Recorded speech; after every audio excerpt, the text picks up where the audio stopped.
What's up guys, Everything Apple Pro here, and here I've got the brand new Samsung Galaxy Note 5. It features a stunning redesign, no longer has a removable micro SD or battery, but it is beautiful. It sure is a gorgeous device, and today I'm going to be testing the durability when dropping it and comparing the results to the iPhone 6 Plus. Now, the other day we did the same with the Galaxy S6 Edge Plus, and I gotta say the durability was top notch. Now this thing actually features a thicker bezel, it's slightly larger device, slightly heavier, so I'm curious to see how this thing is going to do compared not only to the iPhone 6 Plus but also to the S6 Edge Plus, which we did the other day. Now we're going to be starting at a waist height drop on both the side and face down, and then the rear shell as well, then go up to a head height, say you're talking on the phone and your phone drops, and then a 10-foot drop. It's a bit excessive, I know, but it's always good to know your phone can withstand those heights when dropping them. So I actually feel really bad doing this because these are brand new devices and I feel bad breaking them, but I want to know how the durability compares with the Corning Gorilla Glass 4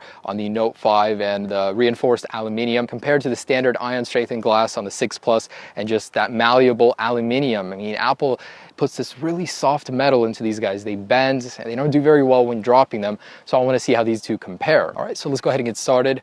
The Galaxy Note 5 has a very thick bezel. I think it'll do very good. And it's slightly raised around the edges, so the screen, unlike the Galaxy S6 Edge Plus, will not impact with the ground first. But let's go ahead and start with the side drop test. And this is about waist height, so taking it out of your pocket and this thing slips out of your hand. And personally for me, when I step out of my car, sometimes I'll keep my phone on my lap and I'll forget about it and boom, there it goes, drops. Anyways, so Galaxy Note 5 first. Waist height, 3, 2, 1. So conveniently remove your stylus just by dropping your phone. So the impact was right here. And this material is very tough. When you do drop it, it doesn't make it all jagged and it's not so bad as the iPhone. But anyways, everything in working order, stylus works, no problem. Let's go ahead and do the same to the iPhone. So here's the iPhone 6 Plus. This thing is in mint condition, brand new. Hurts to do this, but let's do it. All right, so waist height. Also dropping on its side. 3, 2, 1.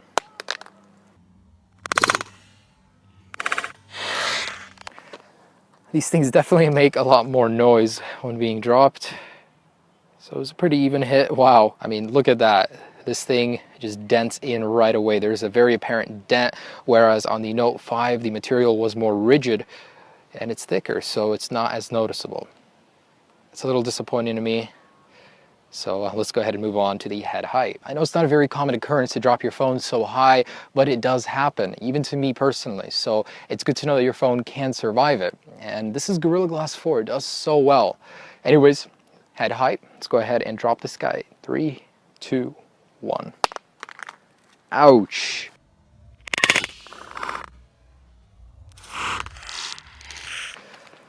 That hurt. That hurt to listen to. All right, so again, the S Pen did pop out. As you can see, the wear is not too bad. You can wipe off most of it, and it looks almost as good as new. So everything still works. Display is not cracked. Like I said, it has a very thick border, so it's very unlikely that the impact will reach the display. I'm really rooting for this guy that it survives the entire trial. And the iPhone 6 Plus, as much as I love my iPhone, I don't know, this thing, it just isn't that durable, so I don't know if it'll survive this.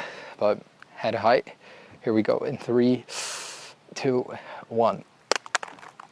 Okay, I don't even know, that hurt.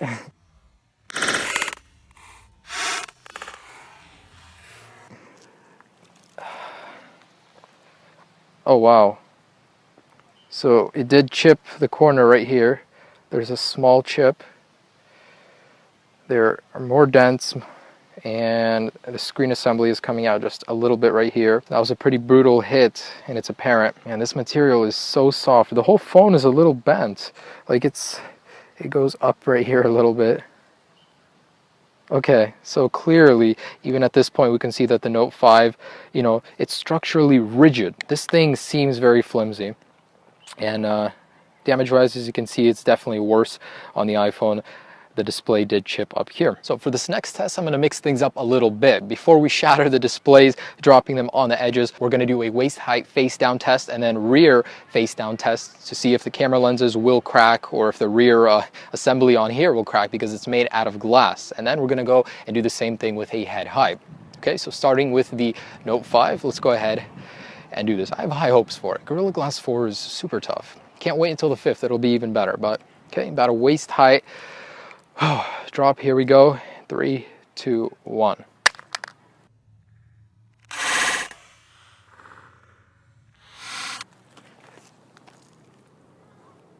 Wow, okay, so my prediction was correct. The bezel took the impact before the screen did.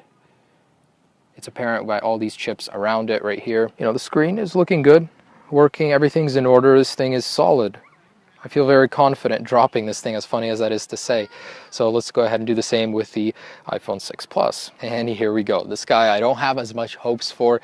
It's proven itself to be not the most durable, but again, same thing, face down. Drop test in 3, 2, 1. Solid hit, solid hit. Oh, oh my gosh. You know, it's disappointing. This thing did not do as well. There it goes.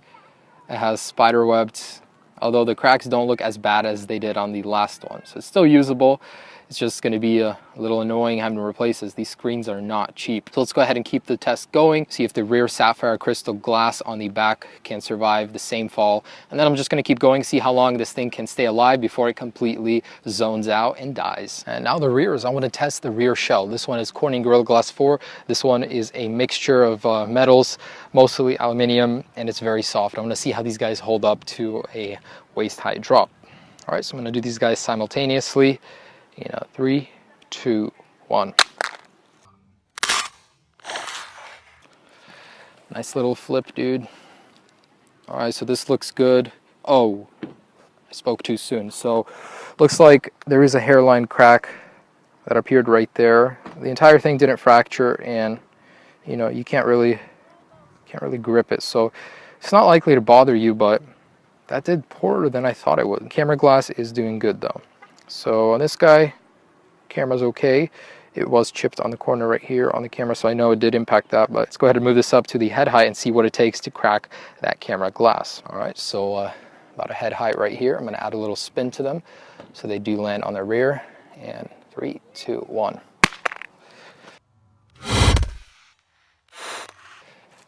Oh, yeah, totaled. So that's what it took to break the camera glass on the 6 Plus, and that's what it took to completely crack the rear glass on the Note 5. Although there are chips around the camera, that is doing good, better than the 6 Plus. So not only is your frame all bent in, there's these little indentations everywhere, you can no longer take any good pictures without a new lens. So sad to see, but clear winner here is the Note 5 as well.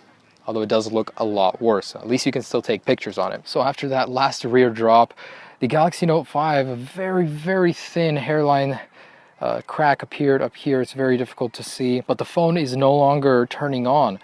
Although it does vibrate when turning on, the screen no longer works. So this thing is completely pooped, no longer works.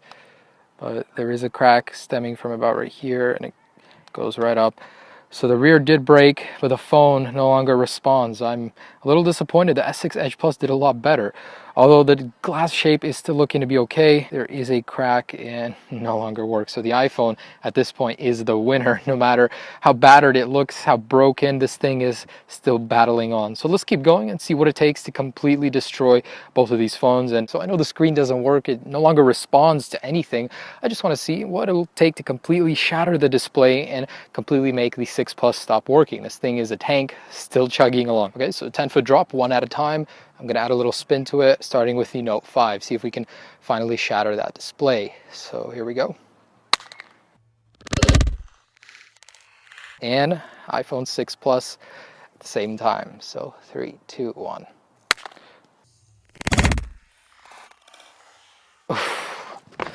Both heavy impacts. You can see lots of glass fragments everywhere. Okay, so I'm going to start with the Note 5. See the damage we dealt. Ouch. Notification light is still on. This thing is not responding to anything. I tried hard resetting it. Nothing. And now fractures are way worse. Sad to see this thing no longer works. So, here my last hope, 6 Plus. That's definitely a lot worse. And nope, there are no survivors when it comes to drop tests. Hello. Oh, I hear voiceover. This thing is working. Screen lock. It is working, just the LCD has gone out. So looks like the digitizer still works somehow underneath all of this. I can see that the light's on, it's just not responding. This thing has the voiceover on. You know, it's completely toasted. So guys, that's just about it. I mean, I don't see what else I can do to these guys. No survivors here. But if I were to say which one did survive, which one did win this test, it would be the 6 Plus. It stayed alive longer than the Galaxy Note 5, although the display was more prone to shattering. Unlike the Note 5, which held up well, and when it does get shattered, it's easier to see the display underneath. It's not as bad.